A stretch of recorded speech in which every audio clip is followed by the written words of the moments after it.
오늘 말씀 같이 보도록 하겠습니다. 말씀은 사도행전 6장 8절부터 7장 60절까지 이제 쭉 보려고 하는데 저희가 읽는 것은 6장 8절부터 15절까지만 이렇게 봉독하도록 하겠습니다. 찾으신 줄 알고 한 절씩 교독하도록 하겠습니다. 제가 먼저 읽습니다. 스데반이 은혜와 권능이 충만하여 큰 기사와 표적을 민간에 행하니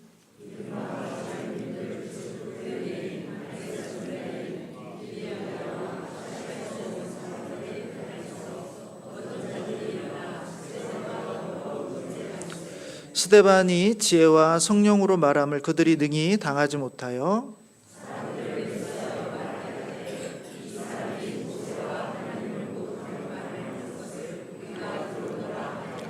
백성과 장로와 서기관들을 충동시켜 와서 잡아가지고 공회에 이르러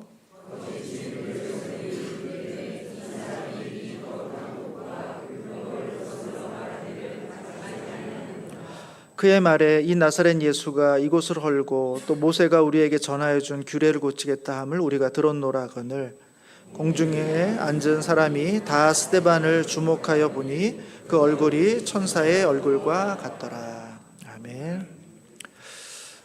저희들이 이제 사도행전 1장부터 6장까지를 쭉 이제 살펴보게 되는데 이 사도행전 1장부터 6장까지는 교회가 어떻게 예루살렘에서 시작하게 되었는가, 그리고 이 시작된 교회가 얼마나 역동적으로 교회로서의 역할을 감당하고 있는가 하는 부분들을 쭉 살펴보았습니다. 그리고 그 열심히 또 다양하게 사역하고 있는 이 예루살렘 안에서의 이 교회를 방해하기 위한 사단의 노력이 있음에도 불구하고 하나님께서 어떻게든 이 모든 것들을 물리치시고 역동적으로 계속해서 이 여정을 가실 수 있도록 하셨는가 하는 부분들을 살펴봤습니다.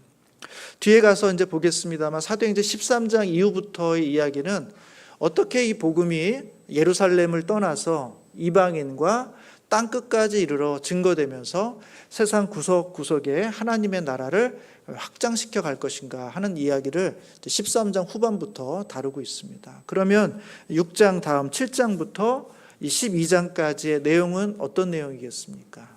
이 내용, 예루살렘에서 이방 땅으로 이방인에게 가기 위한 그 준비 작업들이 어떻게 이루어지고 있는가 하는 부분들을 다루고 있는 본문이 바로 이제 7장부터 12장까지의 본문이다, 이렇게 보면 되겠습니다.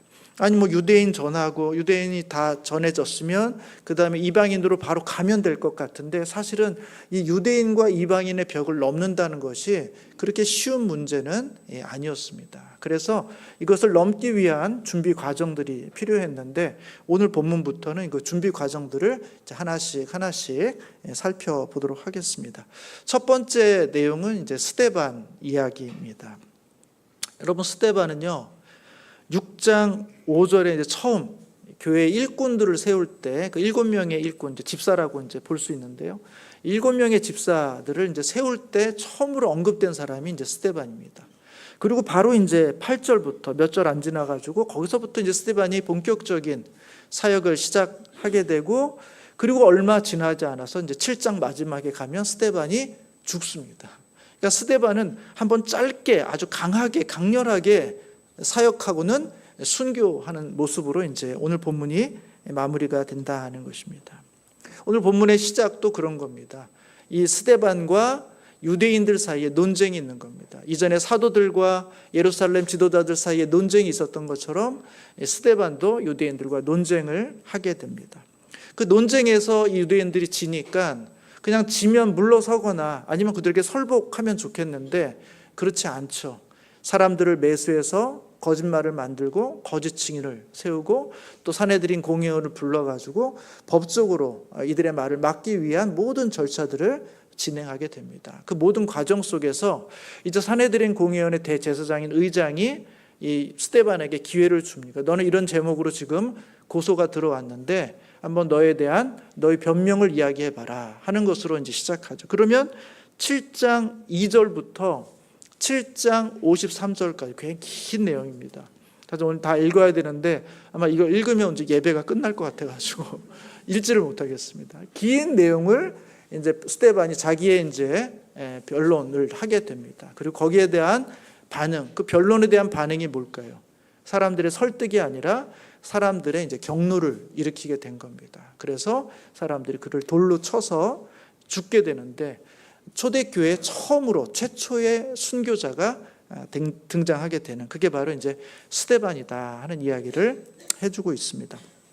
흥미로운 것은 그 스데반의 죽음 그 현장에 누가 있는가 하면 사울이 등장합니다.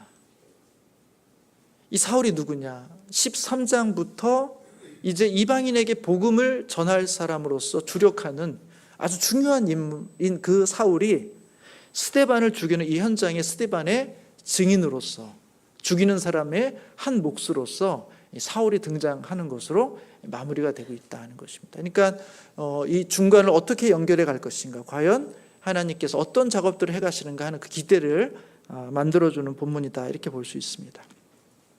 제가 간단하게 이제 뭐 좀 설명드렸습니다만 조금 더 이제 구체적으로 이제 오늘 댁에 가셔서 한번 7장을 쭉 한번 읽어보실 때 도움이 되도록 하기 위해서 오늘 본문에서 우리가 좀 주목해야 될 거 한 3가지 정도 이렇게 말씀을 좀 먼저 드리겠습니다. 3가지인데 이제 3가지를 다 드릴 수는 없고 2가지만 오늘 하고 1가지는 다음 주에 이렇게 드리도록 하겠습니다. 첫 번째 우리가 주목해서 봐야 될 거는 이 논쟁이 그러니까 사도들과 유대인의 논쟁은 앞에서도 여러 차례 있었거든요. 근데 굳이 스데반과 또 유대인들 간의 논쟁을 또 한 차례 언급할 필요가 있을까? 어떤 면에서 논쟁이라는 측면에서는 유사한 측면이 있지만 이 논쟁이 이전의 논쟁과는 조금 다른 측면이 있다라는 것입니다. 여러분, 사도들의 논쟁은 주로 이제 베드로와 요한이 그 일들을 감당했는데 그 논쟁의 대상이 되었던 유대인들은 조금 더 구체적으로 설명하면 히브리파 유대인과 헬라파 유대인이 있다면 히브리파 유대인에 해당되는 사람들입니다. 그러니까 히브리파 유대인들과의 논쟁 속에서 있었을 때 그와 대응했던 사도들도 역시 히브리파 유대인들이었습니다.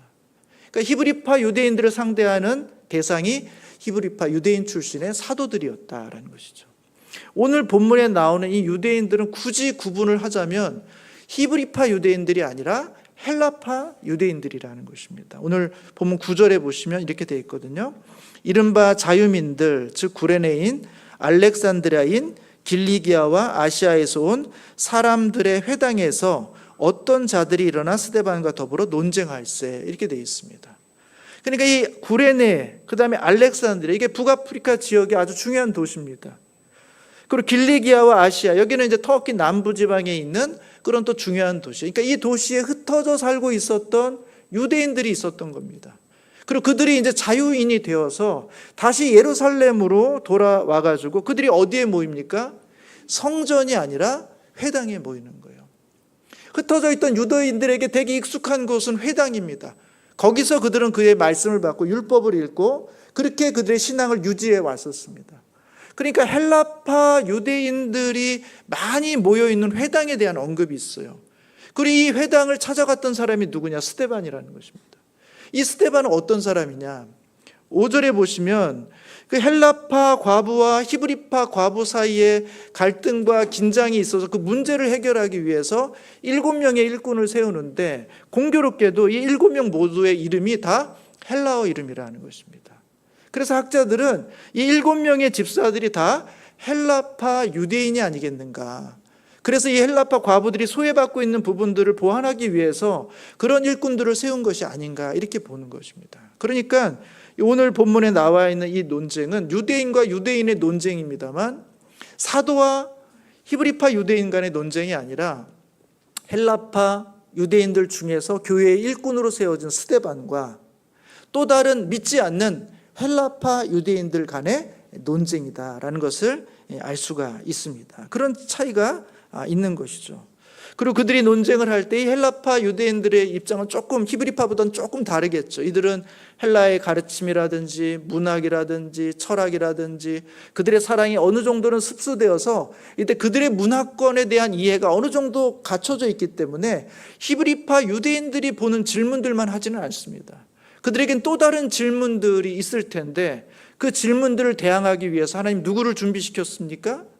히브리파 유대인 중에 사도들이 아니라 헬라파 유대인들 중에 교회에 인정받는 일꾼들을 세움으로써 그 헬라파 유대인들을 대응할 수 있는 일꾼으로 하나님께서 준비시키신 그런 장면이라 는 것입니다. 그래서 논쟁을 할 때 논쟁이 전혀 밀리지가 않습니다. 오히려 그들은 지혜와 성령으로 충만함으로 오더로 능히 당하지 못하였다, 이렇게 말하고 있습니다. 그래서 당하지 못하니까 이들이 어떻게 합니까? 사람을 매수해서 결국은 거짓 증언을 만들고 거짓 증언을 할 사람들을 매수하게 되고 그들을 통해서 사내들인 공회원 힘을 의지해서 이들을 제압하려고 하는 그런 방식으로 오늘 이들이 일을 진행하고 있다 하는 이야기를 하고 있다는 것입니다. 그러니까 조금 더 설명을 드리면 예루살렘에는 크게 두 부류의 유대인들이 있는 겁니다. 하나는 히브리파 유대인들이 있습니다. 또 하나는 작지만 헬라파 유대인들이 있는 거예요. 히브리파 유대인들은 사도들이, 헬라파 유대인들은 일꾼들이 이렇게 대항함으로써 예루살렘에 있는 모든 유대인들, 그 모든 유대인들을 사도와 집사들이 하나님의 말씀을 대항함으로 전혀 밀리지 않고 이 모든 과정 속에서 박해와 논리와 어려움들을 다 뚫고 끝까지 그 모든 경주들을 완성했다라는 이야기를 오늘 본문이 우리 가운데 보여주고 있다는 것입니다. 그것이 이제 우리가 첫 번째 오늘 본문을 통해서 봐야 될 내용이라는 것이죠. 또 하나의 내용은 이 스데반의 변론입니다. 이게 이제 참 어려운 거예요.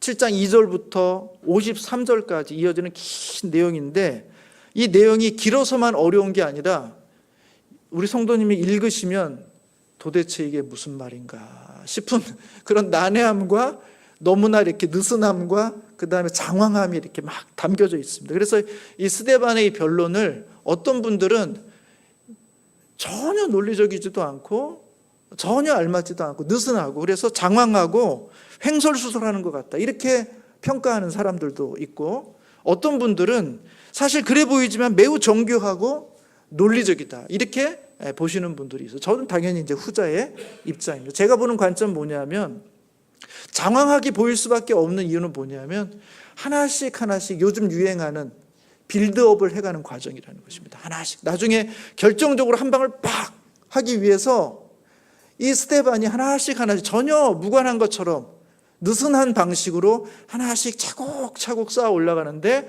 나중에 그 결론을 딱 보니까 이 유대인들이 말했던 그 이야기에 정확한 반박을 해주는 그런 내용, 그런 방식으로 진행되어 있다. 이렇게 저는 보여집니다. 그래서 이제 그렇게 보려면 조금 설명을 들으셔야 돼요. 그래서 제가 약간의 설명을 드리겠습니다. 그래야 이제 뒤에 보실 때, 나중에 읽으실 때 우리가 헤매지 않고 방향을 놓치지 않을 수 있습니다. 어떻게 이제 이 7장의 내용을 봐야 되냐 하면 먼저 이 스데반이 어떤 문제로 고소를 당했는지를 우리가 알아야 됩니다. 그 주제가 선명해야 되죠. 13절과 14절을 한번 보시겠습니다. 사도행전 6장 13절과 14절 같이 한번 읽어보도록 하겠습니다. 시작. 거짓 증인들을 세우니 이르되 이 사람이 이 거룩한 곳과 율법을 거스러 말하기를 마지 아니하는도다. 여기까지만 먼저 읽겠습니다. 이 사람의 문제는 왜 거룩한 곳, 성전을 말하는 것입니다. 율법을 말하는 거예요. 그러니까 이들이 문제로 삼았던 것은 너희는 성전을 왜 이렇게 함부로 하는가? 너 스데반은 왜 이렇게 율법을 함부로 하는가? 율법이 얼마나 중요한데, 성전이 얼마나 거룩한 곳인데 너는 이 율법을 훼손한다고 하고 성전을 훼손한다고 하고 율법을 고친다고 하는구나 하고는 그 두 가지 문제를 지적 삼습니다. 14절에도 보시면 그의 말에 이 나사렛 예수가 이곳을 헐고, 그러니까 성전을 헐고 또 모세가 우리에게 전하여 준 규례를 고치겠다 함을 우리가 들었노라 하거늘, 이렇게 되어 있습니다. 그러니까 성전에 대한 문제, 율법에 대한 문제로 지금 고소하고 있다는 것입니다. 성전을 헐어버리고 이 하나님이 임하시는, 하나님이 거하시는 이 거룩한 성전을 네가 헌다고, 예수가 그런 것들을 가르쳤다고? 말도 안 되는 소리지. 율법을 고치겠다고? 이 불변하는 율법을 어떻게 고쳐? 고칠 수 없지 하고는 지금 문제를 제기하고 있습니다. 그러니까 이 스데반의 변론은 늘 두 가지를 기억해요. 지금 스데반은 성전에 대한 오해를 풀어주려고 하는 것이구나, 율법에 대한 오해를 풀어주려고 하는 것이나 하는 이 두 가지 초점으로 이제 보시고 읽으셔야 된다는 것입니다.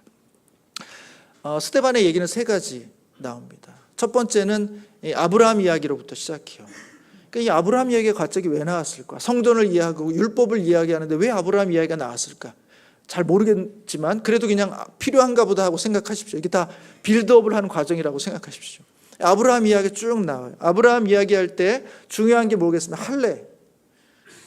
아브라함은 하나님과 언약을 맺고 할례를 행했죠. 언약을 맺은 특별한 관계입니다. 그리고 아브라함으로부터 시작해서 이삭과 야곱의 이야기가 나오고 요셉의 이야기가 나옵니다. 그렇게 해서 족장 이야기가 쭉 나와요. 이게 창세기의 이야기죠.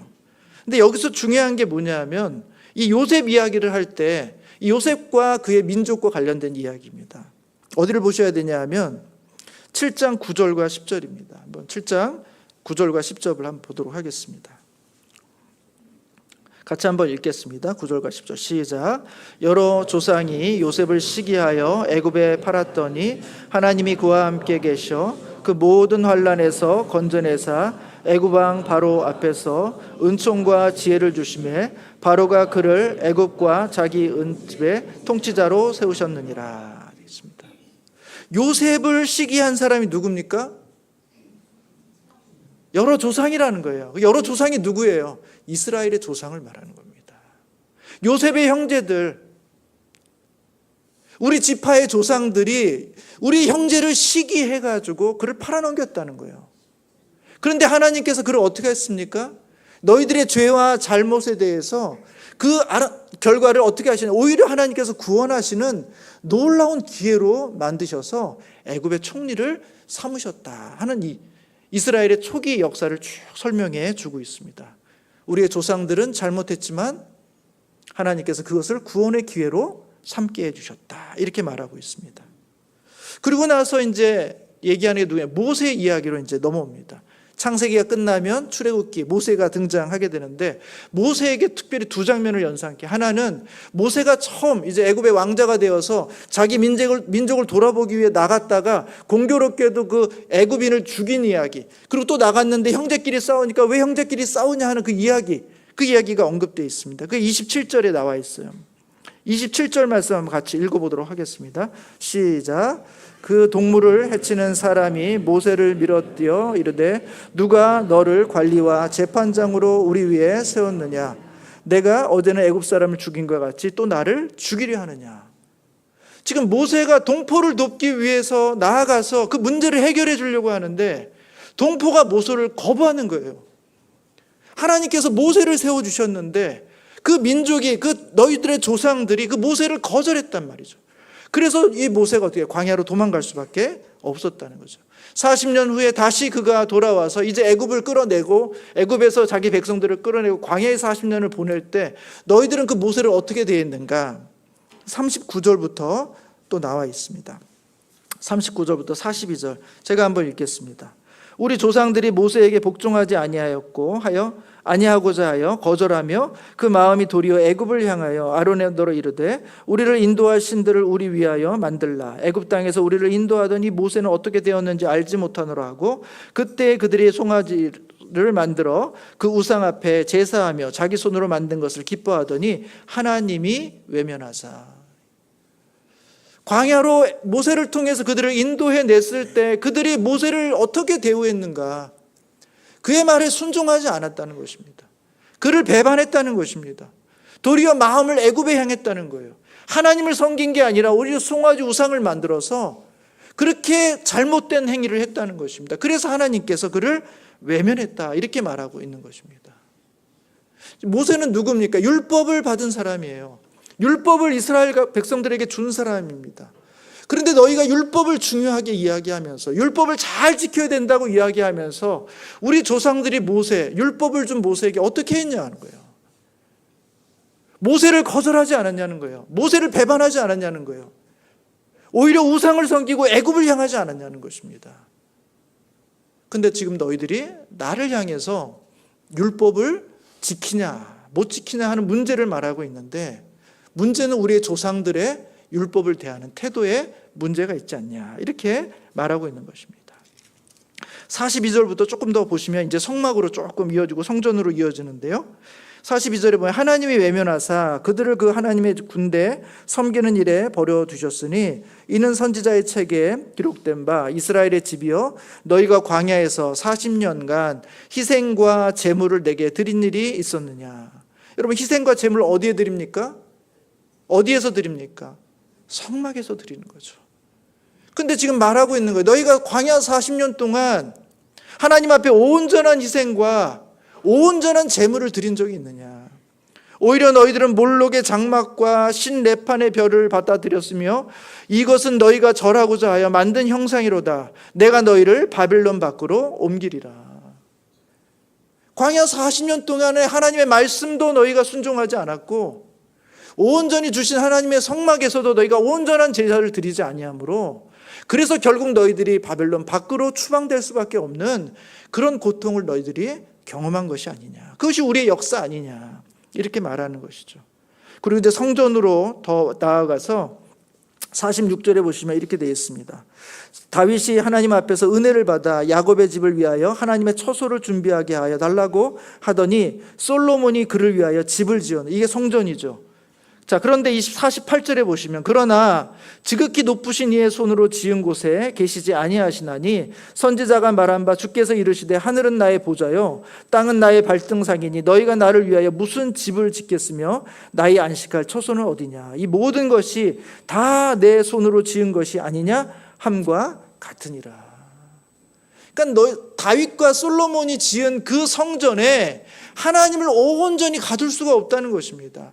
하나님 거기에만 머물러 있을 수가 없다는 거예요. 모든 것이 다 하나님의 성전이기 때문에 하나님은 사람의 손으로 지은 그곳에만 존재하실 수 있는 게 아니라 하나님은 더 크고 놀라기 때문에 이 성전에 하나님을 가둘 수가 없다는 이야기를 해주고 있습니다.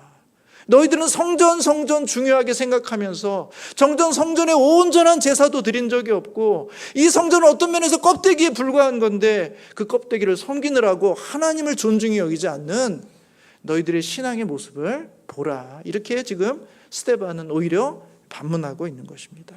결정적으로 51절부터 보시면 이렇게 되어 있죠. 목이 곧고 마음과 귀에 할례를 받지 못한 사람들아. 우리는 할례를 받은 백성, 아브라함의 자손, 언약의 백성이라고 말하는데 너희가 육신의 할례는 있을지 모르지만 너희들의 목은 곧고 마음과 귀에 할례를 받지 않는 하나님의 말씀을 들을 마음도 없고 들을 생각도 없고 들을 귀도 없는, 그래서 하나님의 말씀이 들려지지만 전혀 그 말씀 앞에 나아가지 않는 너희들이 과연 할례를 말할 수 있고 선민을 말할 수 있고 율법을 말할 수 있느냐 하는 이야기를 하고 있는 것이죠. 52절에 보시면 너희 조상들이 선지자들 중에 누구를 박해하지 아니하였느냐. 의인이 오리라고 예고한 자들을 그들이 죽였다. 구약시대에 많은 선지자들을 보내서 그들을 깨우고 그의 귀에다 말을 전해주고 하나님 앞에 돌아오라고 이야기하고 잘못을 이야기해주고 그릇된 신앙을 지적해준 많은 선지자들을 너희들이 어떻게 했냐. 박해하고 죽이지 않았냐. 우리 조상들이 그와 같은 일을 하지 않았냐.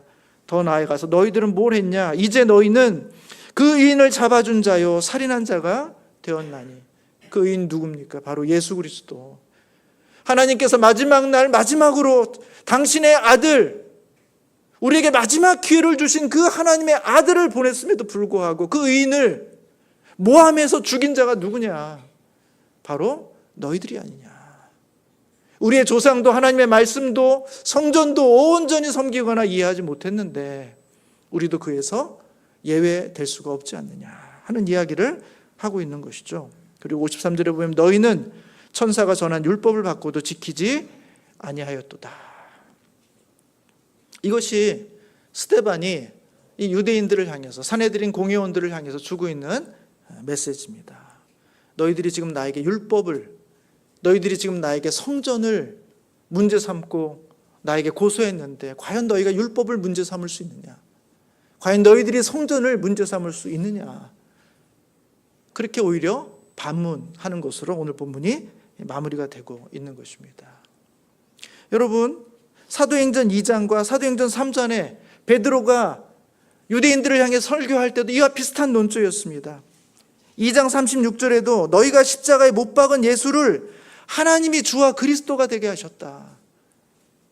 너희들이 십자가에 못 박은 그 예수를 하나님이 주와 그리스도가 되게 하셨다. 너 그 죄를 어떻게 감당할 거냐? 그 이야기를 듣고 유대인 중에 일부는 주님 앞에 돌아오고 일부는 더 분노합니다. 사도행전 3장 13절부터 15절에도 보면 너희가 생명의 주를 죽였도다 이렇게 지적해요. 그리고 그 이야기를 듣고 주님께로 나오는 사람도 있고 더 분노하는 사람도 있습니다. 오늘 이 본문을 듣고 이 이야기 스데반의 설교를 듣고 유대인들은 어떻게 했을까요? 유대인들은 예외 없이 다 격노했습니다. 그리고 이 사람을 돌로 쳐 죽여야 되겠다 하고는 스데반을 돌로 쳐서 죽이는 장면, 그것이 이제 7장 54절부터 60절까지의 이야기라는 것입니다. 이것이 우리가 두 번째 살펴봐야 할 내용이에요. 세 번째는 뭘까요? 세 번째는 다음 주에 공개하겠습니다. 약간 힌트를 드리면 이 스데반의 죽음, 사실은 최초의 초대교회 처음 순교자입니다. 이 스데반의 죽음 속에 예수의 그림자가 있다는 것입니다. 예수의 죽음과 매우 유사한 측면들이 이 안에 담겨져 있다는 거예요. 적어도 누가는 이 스데반의 죽음을 언급하면서 예수의 죽음을 연상하게 하도록 그렇게 우리로 하여금 이 스데반의 내용들을 기록하고 있다는 것입니다. 그 내용은 다음 주에 조금 더 살펴보도록 하겠습니다. 그럼 오늘 주신 이 두 가지 관점에서 볼 때 하나님이 주신 우리의 메시지는 무엇인가? 분명하죠. 모든 유대인들이 복음과 하나님 나라에 대해서 적대적이었다는 거예요. 히브리파 유대인도 헬라파 유대인도 예루살렘 안에 있는 모든 유대인도 이 복음에 대해서 적대적이었다는 것입니다. 여러분, 유대인들이 복음에게 적대적인 것, 그것이 우리와 무슨 상관이 있습니까? 별 상관이 없는 것 같은데 가만히 생각해 보면 이 유대인들은 하나님을 아는 사람이고 말씀을 가지고 있는 사람이고 누구보다 신앙적으로 열심을 갖고 있는 사람들인데 어떻게 보면 지금 우리가 교회를 다니고 있는 우리의 모습과 크게 다르지 않을 수 있다는 것입니다. 우리도 하나님의 말씀을 가지고 있고 종교적 열심이 있고 하나님을 안다고 하면서 하나님을 기뻐한다고 하면서 내가 좋은 신앙이 되고자 한다고 하면서 유대인처럼 우리 스스로 우리가 생각하는 방식으로 하나님을 향한 열심을 갖고 있는데 정작 예수가 나타나니까 정작 스데반이 그 복음을 이야기하니까 오히려 그를 받아들이고 용납하는 게 아니라 오히려 그를 밀어내서 결국은 죽음에 이르게 하는 그 유대인의 모습이 혹시 우리도 우리 안에 있지 않은가 하는 생각들을 해보게 된다는 것입니다. 여러분, 이들은 정말 이 내용이 스데반이 가르치는 내용에 적대적이었어요. 그냥 나와 다르구나, 저 사람이 모르는구나 이렇게 처리해버렸으면 듣고 관심 없다 하고 그냥 모른 척하면 되는데 이들은 그렇게 하지 않았어요. 논쟁을 했습니다.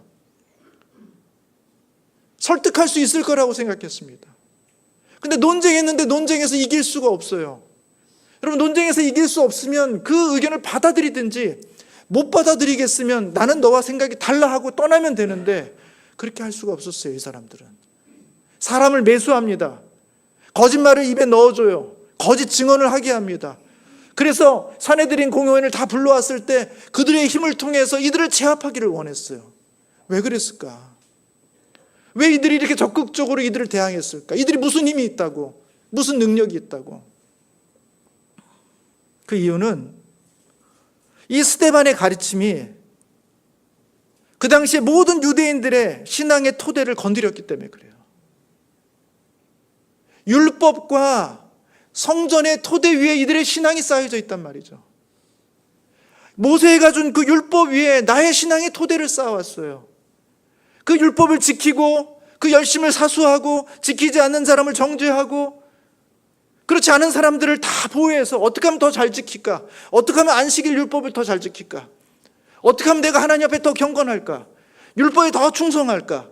모든 신앙의 내용이라는 것이 다 이 율법의 토대 위에 있는 것입니다.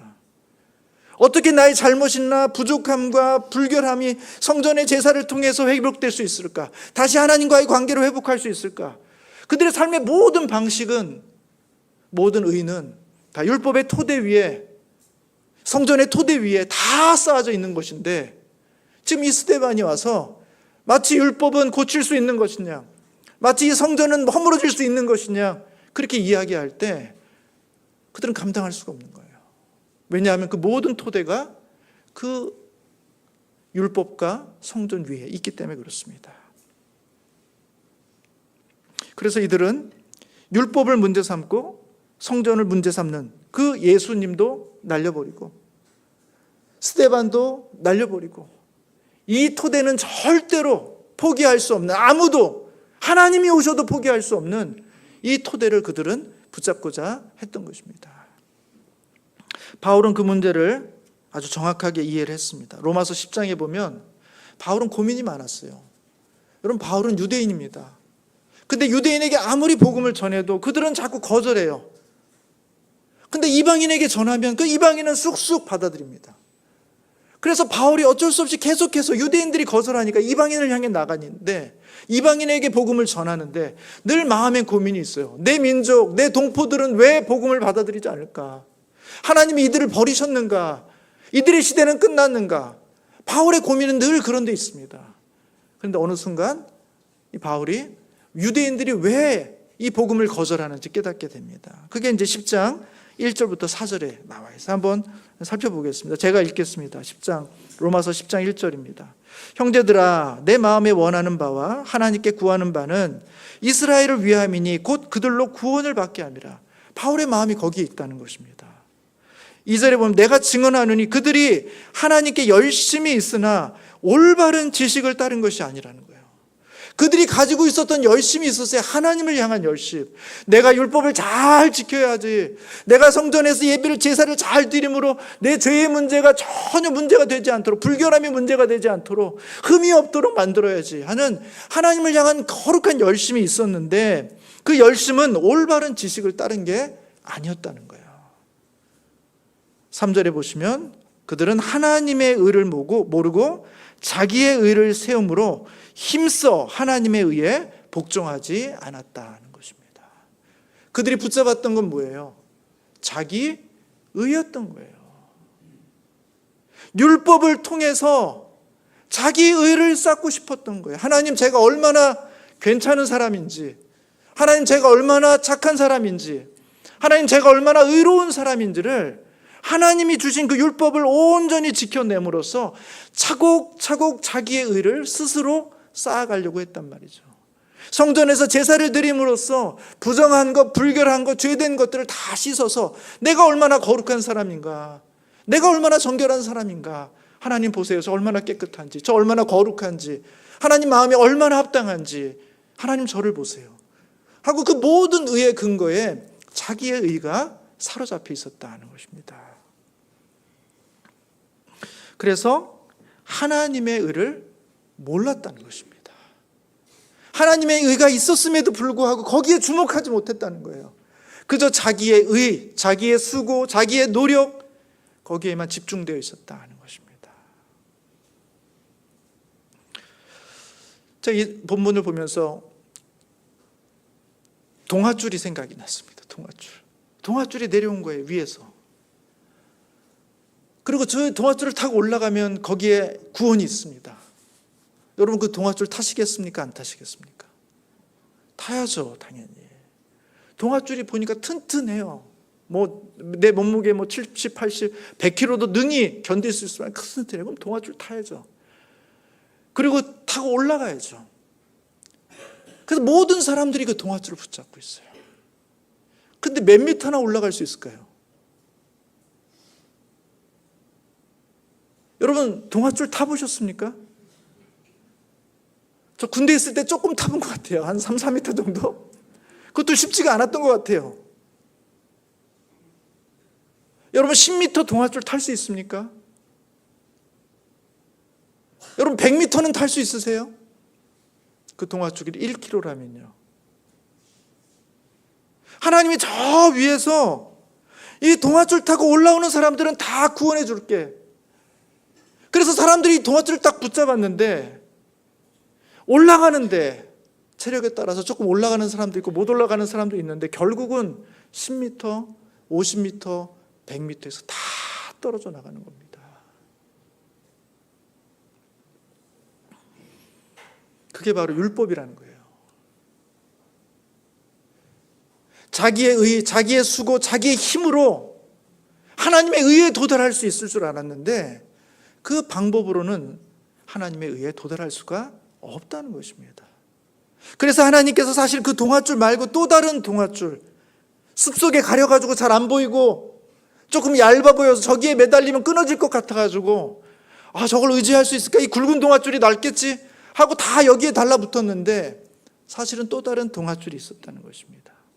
그게 바로 하나님의 의라는 거예요. 그 동아줄을 붙잡은 사람들은 어떻게 됩니까? 줄을 타고 올라가요? 아니요.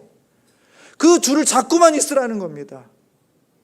잡는 것도 힘들면 그 줄로 내 몸을 감싸라는 것입니다. 그러면 하늘에서 끌어올리겠다는 것입니다. 그게 바로 하나님의 의라는 거예요.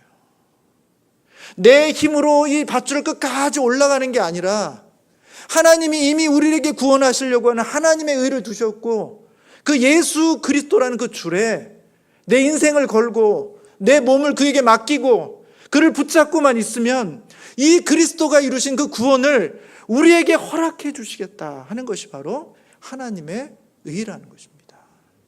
여러분 로마서 1장 17절에 그 유명한 말씀, 복음에는 하나님의 의가 나타납니다. 우리의 힘으로 우리의 의로 구원에 이르는 게 아니라 하나님께서 그리스도를 통해서, 오늘 본문에 보면 4절에 그리스도는 모든 믿는 자에게 의를 이루기 위하여 율법의 마침이 되시니라. 그 모든 율법을 완성하신, 모든 율법을 마무리하신 주님께서 그 율법으로 의롭게 되신 그분에게 우리의 인생을 걸면, 그분을 붙잡고 있으면, 그분이 우리를 감싸고 있으면 우리 주님께서 그분의 의로 우리를 구원해 주시겠다 하는 것이 바로 이 하나님의 의인데, 사람들은 이 의를 보지 못하고 내가 무엇인가를 더 해야 되고 내가 무엇인가를 힘써야지만 내가 저 위에 올라갈 수 있을 것이냐, 율법을 붙잡고 성전을 붙잡고 살아왔던 삶의 모습, 그것이 바로 유대인들이 갖고 있었던 생각이라는 거예요. 이 열심이 하나님의 의를 모르고 외면하고 자기의 의에 사로잡혀 있었다. 이것이 바로 바울이 바라본 유대인의 문제라는 것입니다. 그래서 바울은 말합니다. 오늘 본문 9절, 10장 9절에 보면 이렇게 말하죠. 내가 만일 내 입으로 예수를 주로 시인하며 또 하나님께서 그를 죽은 자 가운데서 살리신 것을 내 마음에 믿으면 구원을 받으리라. 그분을 붙잡으라는 거예요. 그분이 우리의 죄를 대속하셨으니, 그분이 우리의 의를 완성하셨으니 그분을 붙잡으라는 거예요. 그러면 우리가 구원을 받는다는 것입니다. 사람이 마음으로 믿어 의에 이르고 입으로 시인하여 구원에 이르느니라. 자기의 노력, 자기의 수고, 행위가 아니라는 것입니다. 성경에 이르되 누구든지 그를 믿는 자는 부끄러움을 당하지 아니하리라. 여러분, 굵은 동아줄을 믿고 자기의 근육을 의지해서 올라가는 사람은 부끄러움을 당해요. 남들보다 10m, 20m, 50m, 100m 더 올라갈 수 있을지 모르지만 어느 순간 그 모든 힘이 다해서 결국은 떨어질 수밖에 없습니다. 율법을 의지하는 사람은 부끄러움을 당할 수밖에 없어요. 그러나 유대인이나 헬라인이나 차별이 없습니다. 한 분이신 주께서 모든 사람의 주가 되사 그를 부르는 모든 사람에게 부여하시도다. 누구든지 주의 이름을 부르는 자는 구원을 받으리라. 여러분, 아담이 지은 죄를 짓지 않은 우리도 아담의 자손으로 태어나서 죄인이 된 거예요. 억울하지만 그렇게 태어났어요. 근데 놀라운 은혜는 뭐냐 하면 우리 주님이 지은 의를 행하지 않았어요. 그분의 완전함이 우리에게는 없어요. 그런데 우리가 그분의 자녀가 되면, 그분의 의에 포함되면 그 주님의 의가 우리의 것으로 여겨진다는 것입니다. 그게 바울이 말하고 있는 복음이에요. 우리가 우리의 의를 의지할 게 아니라 바로 예수 그리스도의 의, 하나님의 의를 의지해야지만 결국 구원과 생명에 이르게 된다라는 사실을 성경은 우리 가운데 말씀해 주고 있는 것입니다. 그래서 우리가 예수를 믿는 게 쉬우면서도 어려운 거예요. 왜 쉽습니까? 내가 끝까지 다 올라가지 않아도 되니까. 그럴 수도 없지만 내가 그분께 매달려만 있으면 그분이 나를 붙잡고만 있으면 끝까지 구원의 완성에 이르니까 그것은 쉬운 길이에요. 그러나 왜 어렵습니까? 그것을 붙잡기 위해서는 이 굵은 동아줄을 놔야 돼요. 내가 그동안 쌓아왔던 나의 터전을 포기해야 돼요. 내가 붙잡았던 율법을 놔야 되고요. 성전을 놔야 되고요. 내가 쌓아왔던 이 땅에서의 많은 수고와 노력과 자기 자랑과 의, 그 모든 것들을 내가 내려놓지 않으면 이 줄을 붙잡을 수가 없는 거예요. 이 부줄을 붙잡기 위해서는 반드시 내가 스스로 자랑 삼았던 나의 모든 의를 하나님 앞에서 내려놔야 됩니다. 그게 바로 회개입니다. 하나님, 저는 저를 의지할 수 없습니다. 저의 행위를 의지해서 구원할 수 없습니다. 하나님, 저는 당신을 의지합니다. 당신이 그리스도 안에서 행하신 그 의를 의지합니다. 저는 이제 제 인생의 주인이 아니라, 저는 저를 토대로 사는 존재가 아니라 우리 주님을 위한, 주님의 토대 위에 살기를 원하는 그런 사람이 되기를 원합니다. 내 인생의 주인이 되어 주십시오 라고 내 인생의 주권을 맡기는 문제이기 때문에 이것은 너무나 어려운 문제예요. 설득으로 될 문제가 아닙니다. 오늘 본문은 우리 가운데 이 복음으로 우리를 초대하고 있습니다. 자기의 의를 의지하지 마시고 우리 하나님의 의, 내가 그분을 붙잡고만 있으면 그분의 사랑과 그분의 의가 우리를 감싸 안아서 하나님의 구원으로 인도하신다라는 그 사실을 믿으시고 우리 인생의 모든 무게를 우리 주님께로 넘겨드리시는 우리 성도님들 되시기를 주님의 이름으로 축복합니다. 기도하겠습니다.